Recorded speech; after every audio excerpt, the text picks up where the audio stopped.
Get the bright ones out and let the bright ones in. Had an angel of mercy to see me through all my sin.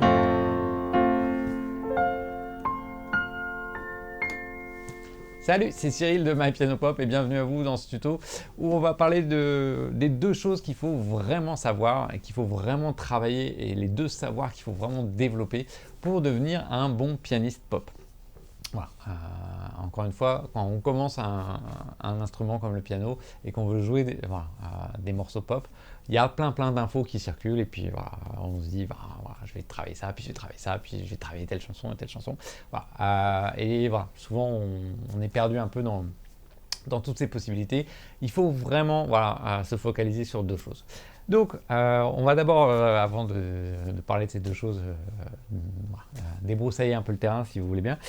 Et la première chose à laquelle on pourrait penser, ça serait de travailler sa lecture, son solfège. Voilà, de se dire qu'il faut vraiment, pour être un bon pianiste, il faut vraiment être un bon lecteur ou une bonne lectrice.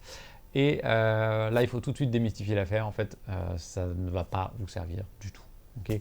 Encore une fois, la culture de la partition est une culture très importante dans la musique classique, qui est une musique écrite, dans le sens où elle est écrite sur le papier. Voilà. Dans la culture pop, et quand je dis pop, c'est vrai pour le rock, c'est vrai pour la soul, le funk, le métal, le rock progressif, tout ce que vous voulez.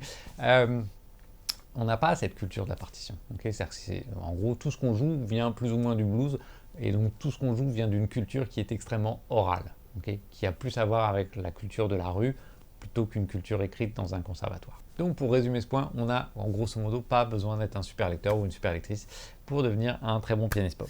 La deuxième piste serait de se dire, je vais travailler ma technique pour être vraiment un virtuose et ça va vraiment m'aider. Voilà. Vous pouvez faire ça et ça vous aidera à la fin des fins. Mais grosso modo, il faut savoir que quand même, les 9 dixièmes des chansons que vous allez avoir envie de jouer ne demandent pas une technique absolument virtuose. Voilà. S'il y a vraiment des pianistes qui ont une certaine virtuosité, des gens comme Elton John ou Stevie Wonder par exemple, il y a tout un tas de chansons, même dans leurs œuvres, qu'on peut jouer en s'appliquant bien sans être pour autant un virtuose. Donc vous n'avez pas forcément besoin de travailler la technique non plus comme un fou. On pourrait encore parler de la théorie musicale et du travail de l'oreille, mais voilà, on va les laisser de côté si vous voulez bien, parce qu'on va parler des deux choses qui nous intéressent vraiment aujourd'hui. C'est deux choses sur lesquelles il faut vraiment se focaliser dès le début, mais pour un sacré bon bout de temps. C'est le travail des accords et le travail sur le rythme. Parce qu'en gros, ce que vous allez faire, quand vous allez vouloir jouer vos chansons préférées des Beatles, d'Elton John, je sais pas, le dernier tube de Lady Gaga ou peu importe quoi, grosso modo, vous allez plaquer des accords et ces accords vont devoir être en rythme. Okay, donc il va vraiment falloir développer ce savoir des accords un maximum. Okay, et au piano, ça va vraiment être toute une science. Et évidemment, il va falloir travailler ces accords en rythme parce que c'est pas tout plaquer des super belles progressions d'accords. Si elles sont pas en rythme, ça va pas le faire du tout. Si vous voulez bien, on va commencer par le plus logique des deux et surtout le plus nécessaire vraiment tout au début, qui est les accords. Voilà, il faut vraiment travailler vos accords en plus de tout ce que vous travaillez. C'est-à-dire que quand vous faites votre séance de travail, idéalement quotidienne, voilà, vous travaillez votre chanson du moment, que vous l'ayez apprise dans un tuto, dans un cours de My Piano Pop ou ailleurs. Voilà, vous prenez, je sais pas, 5-10 minutes pour travailler ça selon le temps que vous avez.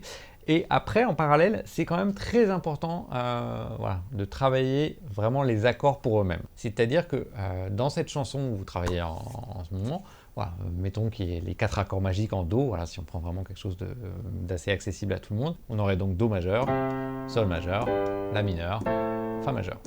Okay, voilà. Imaginons que ça soit ça votre progression d'accords. Donc c'est effectivement très important de travailler le morceau en tant que tel, c'est-à-dire la progression d'accords, avec quel renversement, dans quelle rythmique, exactement comme c'est joué. Mais par contre, ça va être aussi important après de prendre un moment et de se dire, en fait dans cette chanson il y a effectivement 4 accords, il y a un Do majeur, comment je peux travailler efficacement mon Do majeur pour me souvenir au maximum de ce que c'est un Do majeur, et que non seulement mon cerveau le retienne, mais aussi mes doigts. Parce qu'en fait, ce qui est intéressant, certes, c'est de travailler le morceau, mais c'est surtout d'en extraire quelque part les contenus, les concepts, le savoir qui est contenu dedans, parce qu'en fait, ce savoir, vous allez le retrouver tout le temps. C'est-à-dire qu'un accord de Do majeur, ben, certes, il existe dans le morceau que vous êtes en train de travailler, mais il existe en fait dans des millions de morceaux. Ok, donc voilà, quand vous allez travailler un autre morceau et qu'il va y avoir ce Do majeur, ben, en fait, voilà, votre cerveau il doit faire tilt et vos doigts ils doivent faire tilt. Pour que ça fasse tilt le plus vite possible, ben, en fait, il n'y a pas 50 000 manières, il faut travailler. Voilà. Donc, ce que vous pouvez faire, par exemple, si on prend cette progression, c'est voilà, de prendre les accords et de dire, bah, dans Do majeur, il y a Do, Mi, Sol. Okay, voilà, ce qui au début va peut-être vous prendre un certain temps pour vous souvenir de ça.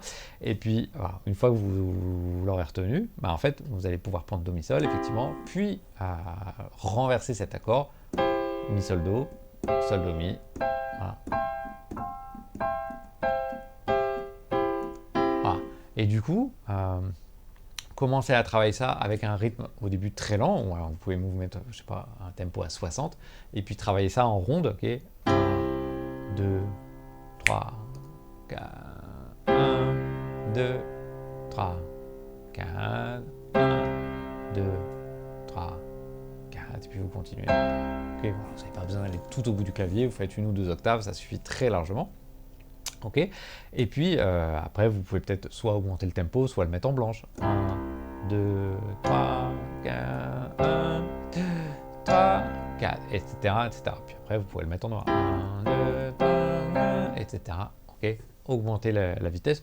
Le but n'est pas de faire un concours de vitesse, hein, mais c'est voilà, de faire rentrer ce savoir dans vos doigts, dans votre cerveau, pour que, en gros, à la prochaine chanson, voilà, ça sera peut-être pas instinctif tout de suite au bout de la deuxième chanson, mais si vous faites ça tout le temps, ben, en fait, vous allez retenir tous ces accords et du coup, c'est comme ça que vous allez pouvoir jouer des morceaux à la pelle. Okay, donc, c'est vraiment, vraiment très important. Voilà, vous faites ça sur Do majeur et puis après, vous faites ça sur le deuxième accord, Sol majeur. Okay, donc, pareil, voilà, vous pouvez aller dans l'ordre au début, Sol, Do, Sol, Si, Ré. Okay, puis Si, Ré, Sol. Puis Ré, Sol, Si, etc. etc. Okay, puis vous faites le même exercice.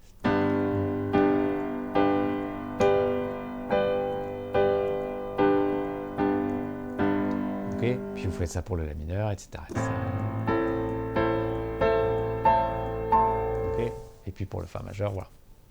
Donc vous comprenez l'idée, vous séparez les accords, vous les extrayez du morceau et vous les travaillez pour eux-mêmes. Okay, donc dans le renversement, dans la forme dans laquelle ils apparaissent dans le morceau, c'est-à-dire par exemple, voilà, encore une fois, le Do majeur, il se peut qu'il apparaisse comme étant Do, Mi, Sol, mais il se peut qu'il apparaisse comme Mi, Sol, Do, ou Sol, Do, Mi. Okay, voilà. Donc vous le travaillez dans la forme dans laquelle il apparaît dans le morceau, et puis, encore une fois, hein, n'importe quel accord peut se renverser dans tous les sens. Voilà. Et puis, vous faites ça pour un accord, le deuxième accord, le troisième accord, le quatrième accord, puis ensuite vous essayez d'enchaîner tout ça. Okay, après, vous pouvez même vous faire des petits jeux, tel renversement du premier, puis tel renversement du deuxième, puis tel, etc. Voilà. Je vous laisse libre de faire ce que vous voulez. Encore une fois, selon le temps que vous avez, c'est-à-dire que c'est pas la même chose si tous les jours vous avez décidé, parce que vous pouvez jouer 1h30 ou 2 heures, ou si vous avez 10 minutes à consacrer. Voilà. Mais encore une fois, même si vous n'avez que 10 minutes, jouez votre morceau 5 minutes et puis essayez de faire un petit exercice sur 1 ou 2 minutes. Okay, c'est vraiment un exercice intéressant parce que c'est vraiment celui-là qui va vous faire progresser. C'est pas des exercices où vous allez faire des plans voilà, soi-disant pour travailler la technique, l'indépendance. Ça, en gros, vous en avez besoin si vous voulez jouer de la musique classique. Si vous voulez jouer du piano pop, vous n'en avez vraiment strictement pas besoin du tout. Donc voilà, focalisez-vous vraiment sur le travail des accords et encore une fois, en prenant comme modèle les chansons que vous travaillez sur le moment. Okay, la deuxième chose sur laquelle il faut vraiment se focaliser et qu'il faut vraiment travailler pour elle-même, c'est évidemment le rythme. Voilà. Faut pas forcément aller chercher tout de suite des figures rythmiques improbables et funky et syncopées. C'est pas forcément ça l'idée, mais par contre, ce qui est très important, c'est de bien travailler vos changements d'accords, ou même simplement vos accords sur un accord si vous êtes vraiment au tout début du début. Mais par contre, de le faire tout de suite en rythme. Parce qu'en gros, dans toute la musique qu'on va jouer, que ce soit que vous soyez fan des Beatles ou de métal progressif finlandais, ce qui est extrêmement important, c'est que ça soit bien en place. Okay, c'est-à-dire que certes, il y a des belles mélodies, certes, il y a des sublimes progressions d'accords, ça fait des chansons fabuleuses, mais ça fait des chansons fabuleuses parce que tout ça est bien en rythme, bien en place. Donc, du coup, quand vous faites les exercices dont on parlait à l'instant sur les accords, il est extrêmement important, toujours toujours de les mettre en rythme, même si cette rythmique est extrêmement simple. Okay, si vous êtes vraiment au début et que voilà, pour l'instant vous ne faites même pas un changement d'accord, mais vous travaillez un accord et vous le travaillez en ronde à un tempo vraiment lent, type je sais pas 55 et 3, 4, 1, 2, 3, 4. Si vraiment vous en êtes à vos tout premiers jours de piano et que vous faites ça, c'est extrêmement important dès le début, voilà, de prendre conscience, voilà, de cet espace de la mesure, de cet espace des 4 temps. Est-ce qu'on joue des notes qui durent 4 temps? Est-ce qu'on joue des notes qui durent 2 temps? Des notes qui durent 1 temps? Des notes qui durent un demi-temps? Voilà. Puis après des notes qui durent un tiers de temps ou un quart de temps. Voilà. Ça sera un petit peu plus exotique et on en parlera un peu plus loin si vous voulez bien.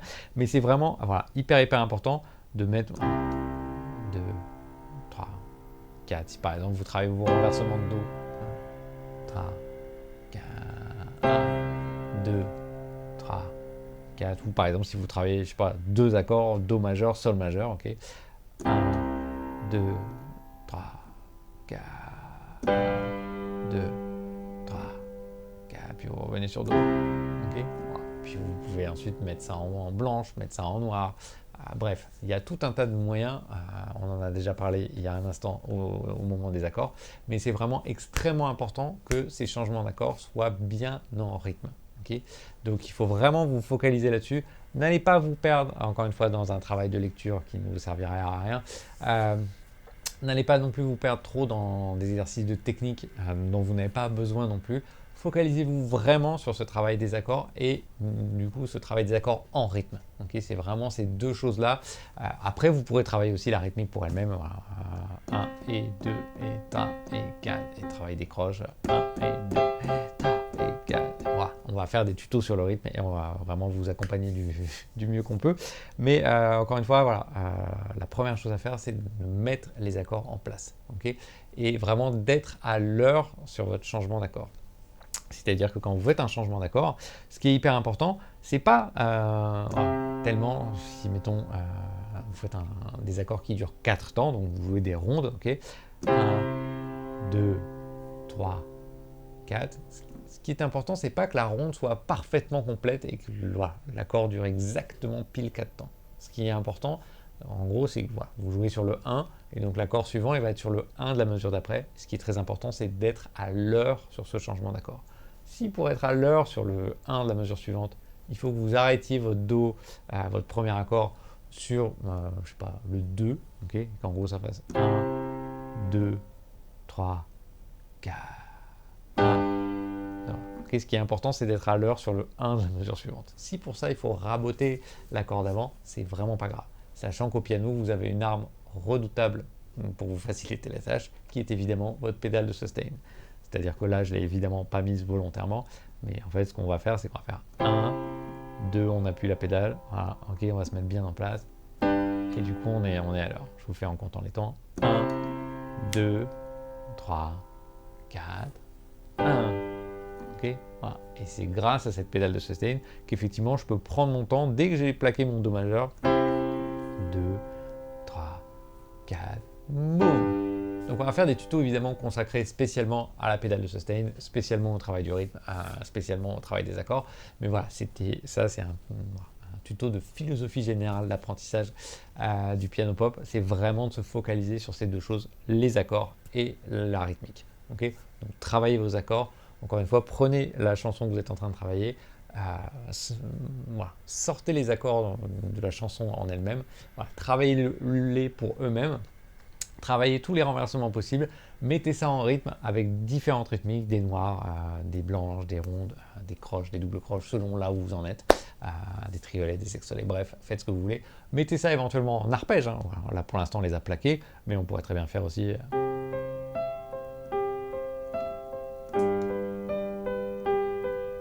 des croches en arpège, 1 et 2. On fera aussi des tutos sur les arpèges. Bref, on a plein de choses à se dire. Mais encore une fois, voilà, travaillez bien vos accords et travaillez-les en rythme. Voilà, si ce tuto vous a plu, n'hésitez pas à mettre un petit pouce bleu, abonnez-vous à notre chaîne YouTube. On se retrouve très bientôt sur Piano Pop. Ciao, ciao.